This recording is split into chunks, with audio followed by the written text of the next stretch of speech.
Greater వరంగల్లో అక్రమ నిర్మాణాల కూల్చివేతలపై నగరపాలక సంస్థ అధికారులు దూకుడు పెంచారు. వరంగల్ ఆర్బీఐ కార్యాలయం సమీపంలో పుల్లాయికుంట ప్రభుత్వ స్థలంలో నిర్మించిన దుకాణ సముదాయాల్లో బల్దియా డిజాస్టర్ టీం కూల్చివేశారు.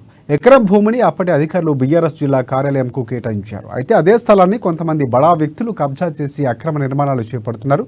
దీనిపై ఫిర్యాదులు అందడంతో అధికారులు అక్రమంగా నిలిచిన నిర్మాణాల్లో పోలీసులు, అధికారులు, రెవెన్యూ, మున్సిపల్ అధికారుల ఆధ్వర్యంలో కూల్చివేస్తున్నారు.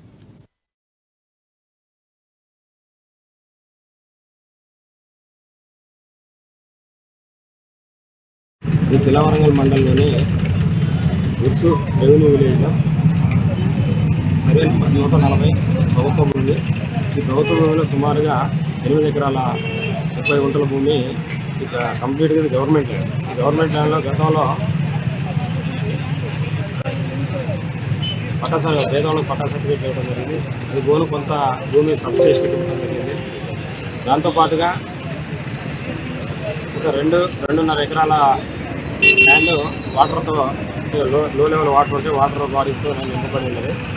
దానికి ఆనుకొని ఏదైతే హైవే ఖమ్మం టు వరంగల్ హైవేలో పక్కనే ఆనుకున్నటువంటి భూమిలో పక్కన ఉన్నటువంటి 141 పట్టాల నెంబర్ వేసుకొని అక్రమంగా రిజిస్ట్రేషన్ చేసుకొని ఈ కమర్షియల్ సెక్టర్ నిర్మాణం జరుగుతుంది. ఈ నిర్మాణం జరగడం వల్ల మా నోటీసులు రావడంతో